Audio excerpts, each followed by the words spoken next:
Alex, qu'est-ce que t'as fait, mon chum? T'étais pas supposé partir avant moi. Ça, c'était pas dans le plan.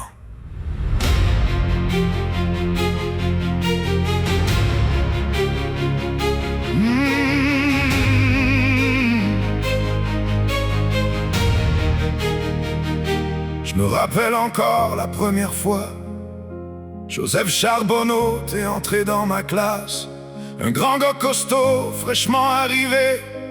La vie venait déjà de te rentrer dedans. Mais toi, t'avais décidé qu'un fauteuil déciderait jamais de l'homme que t'allais devenir, ni de la vie que t'allais mener. Les années ont passé, on a chacun pris notre chemin. Mais quelque part, toi pis moi, on menait toujours le même combat.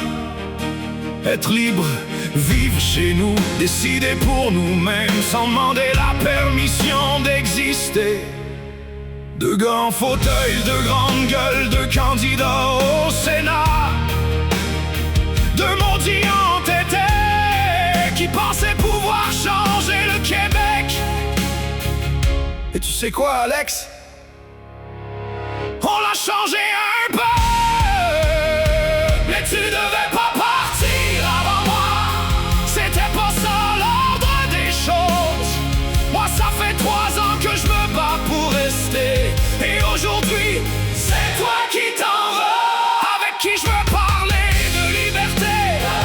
Avec qui je vais refaire le gouvernement.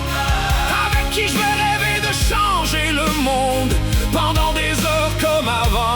Et merde, Alex, avec qui je vais parler des femmes maintenant. Tu devais pas partir avant moi, mon chum, mon frère, pas toi. On devait aller faire du bateau sur mon Sea-Doo Switch. Tu te rappelles, toujours bientôt, toujours quand on ira mieux. Toujours quand notre santé nous laissera enfin tranquille. On croyait qu'on avait le temps, mais le temps, lui, il attend personne. La dernière fois qu'on s'est vu pour vrai, c'était à mes 40 ans. 13 ans, Alex, 13 ans, presque jour pour jour. Comment ça peut être la dernière photo? Comment on peut passer d'on fera ça bientôt? Ah, jamais! Tu devais pas partir avant moi. Tu le savais autant que moi. C'était moi qui défiais les statistiques. C'était moi qu'on croyait voir partir. Mais je suis encore ici. Et toi t'es plus là. Ça a aucun sens, Alex. Avec qui je vais parler de politique? Avec qui je vais parler de nos batailles? Qui va comprendre ça que j'explique? Ce que ça coûte juste pour être libre.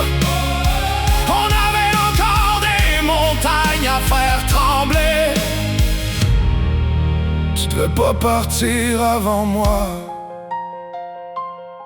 Tu m'as déjà dit que je t'avais donné le goût de vivre. Tu m'as appelé ton mentor. Aujourd'hui, ces mots-là me reviennent et ils font mal. Parce qu'une question tourne dans ma tête. Pourquoi tu m'as pas appelé, Alex? Puis je pense que je connais la réponse. Tu savais que depuis 3 ans, moi aussi je me bats. Tu savais que j'avais passé 13 mois à l'hôpital, que je pouvais même plus parler. Peut-être que tu voulais pas ajouter ton poids au mien. Peut-être, je saurais jamais. Avocat, auteur, MBA, conseiller municipal, candidat au Sénat. Mais moi, c'est pas les titres que je pleure le gars au bout du téléphone. Celui avec qui une conversation de 10 minutes finissait 3 heures plus tard. Celui qui comprenait pourquoi la liberté, c'est pas un luxe. Celui qui savait qu'on pouvait être lourdement handicapé, avoir des rêves, des ambitions, des désirs, des défauts et une sacrée envie de vivre. Mon cher Alex. Chacun de notre côté, on a soulevé des montagnes maintenant. Il en manque un pour pousser, alors si Dieu existe, et si tu peux m'entendre, donne-moi un coup de main de là-haut. Parce que moi, j'ai pas fini. Tu devais pas partir avant moi. On avait encore tellement à faire, encore des combats à gagner, encore des projets impossibles à rendre possible. Malgré tout, je vais continuer à parler de liberté, je vais continuer à déranger, je vais continuer à soulever des montagnes chaque fois qu'une porte va céder. Je vais penser à toi, parce qu'on n'était pas toujours d'accord, mais on regardait dans la même direction. Libre jusqu'au bout. Mes condoléances à ta famille, à tes amis, à Marie-Jeanne, ton ange gardien. Salut mon chum, on va se revoir, mais j'espère juste que ça sera pas bientôt. Puis Alex, maintenant que t'es plus là pour me contredire, je peux enfin me dire officiellement, aujourd'hui, c'est moi, le plus beau du Québec. Je t'aime mon frère. Tu devais pas partir avant moi. Salut Alex.